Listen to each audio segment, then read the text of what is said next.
අද පාඩමෙන් අපි කතා කරන්නේ must ගැන. must කියන්නේ අනිවාර්යයෙන්ම කළ යුතු දේවල් වලට. මේ වීඩියෝ එකෙන් අපි කතා කරනවා must use කරලා කොහොමද වාක්‍යයක් ගොඩනගන්නේ කියන එක වගේම must not use කරලා කොහොමද negative form එකේ වාක්‍යයක් නිර්මාණය කරගන්නේ කියන එක ගැන. මේ වගේ වීඩියෝස් ටිකට බලන්න ඕනේ නම් Grammar Lantha YouTube channel එක subscribe කරන්න. must භාවිත කරලා වාක්‍ය ගොඩනගා ගද්දී අපි පාවිච්චි කරන structure එක තමයි subject plus must plus verb plus object. I, we, you, they, he, she, it කියන මේ ඕනම subject එකක් එක්ක ඒක ඒකවචන වුණත් බහුවචන නාමපදයක් වුණත් අපි කිසියම් විදිහක ක්‍රියාපදයේ වෙනසක් කරන්නේ නැහැ.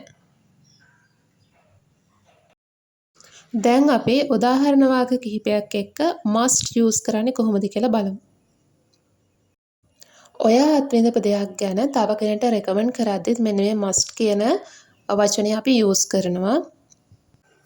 You must try this cake. It's amazing.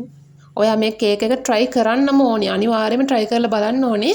මේ කේක් එක මාරයි. මාර රසයි කියන එක තමයි ඒ වාක්‍යයේ අදහස වෙන්නේ. දෙවෙනි උදාහරණයේ තියෙනවා you must watch that movie. ඔයා ඒ ෆිල්ම් එක බලන්නම ඕනේ. ඔයා ඒ ෆිල්ම් එක අනිවාර්යයෙන්ම බලන්න. බැලිය යුතුයි. ඔයා මොකක් හරි ෆිල්ම් එකක් බලනවා. ඒක ඔයාට ගොඩක් ලස්සනයි. ඉතින් ඔයා අනිත් කෙනාට recommend කරනවා ඒ ෆිල්ම් එක බලන්නම ඕනේ කියලා. You must visit Ella if you go to Sri Lanka. ඔයා ශ්‍රී ලංකාවට යනවා නම් ඔයා ඇල්ලට විසිට් කරන්නම ඕනේ. ඇල්ල බලන්න යන්නම ඕනේ. ඒක අනිවාර්යයෙන්ම කරන්න ඕන දෙයක්. You must take care of your health. ඔයා ඔයාගේ සෞඛ්‍ය ගැන සැලකිලිමත් වෙන්නම ඕනේ. ඔයා ආර වෙන කෙනෙක් ඔයාගේ සෞඛ්‍ය ගැන සැලකිලිමත් වෙන්නේ නැහැනේ. ඒ නිසා අනිවාර්යෙන් ඔයා ඔයාගේ සෞඛ්‍ය ගැන අනිවාර්යයෙන්ම සැලකිලිමත් වෙන්න ඕනේ. විය යුතුයි. He must stop smoking. ඔහු දුම් බීම නවත්තන්නම ඕනේ. අනිවාර්යයෙන්ම නැවැත්විය යුතුයි. දැන් අපි බලමු must not. ඒ කියන්නේ නොකළ යුතුයි. අනිවාර්යයෙන්ම නොකළ යුතුයි කියන අර්ථයෙන් වාක්‍ය ගොඩනගද්දී use කරන structure එක මොකක්ද කියලා. ඒකෙත් must වගේම තමයි subject plus must not plus verb plus object. I, we, you, they, he, she, it කියන ඕනම subject එකක් singular වුණත් plural වුණත් ඕනම subject එකක් එක්ක මේ must not use කරද්දී කිසිම විදිහකින් verb එකේ වෙනසක් වෙන්නේ නැහැ. පළවෙනි උදාහරණයේ තියෙනවා you must not smoke here. ඔයා මෙතන ධූමපානය නොකළ යුතුයි.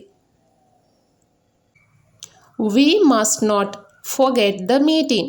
අපි meeting එක ගැන අමතක නොකළ යුතුයි.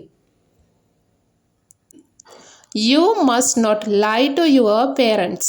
ඔයා ඔයාගේ දෙමව්පියන්ට බොරු නොකළ යුතුයි. බොරු කියන්න හොඳ නැහැ.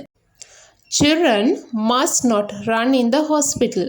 රෝහලේදී ළමයින් දුවන්න හොඳ නැහැ. ඒක දෙමව්පියන්ටත් කරදරයි, රෝහලේ ඉන්න අයටත් කරදරයි. ඒ නිසා අනිවාර්යයෙන්ම නොකළ යුතු දෙයක් තමයි ළමයි රෝහලේ දුවන එක. He must not eat junk food all the time. ඔහු හැමතිස්සෙම ක්ෂණික ආහාර ගන්න එක නතර කළ යුතුයි. අනිවාර්යයෙන්ම නතර කළ යුතුයි. නැත්තම් මොකක් හරි ඔහුට අසනීපයක් වැළඳෙන්න පුළුවන්. රෝගාබාධයක් හටගන්න පුළුවන්. ඒ නිසා අපි recommend කරනවා ඔහු නිතරම ක්ෂණික ආහාර ගන්න එකෙන් වැළකී යුතුයි කියන එක.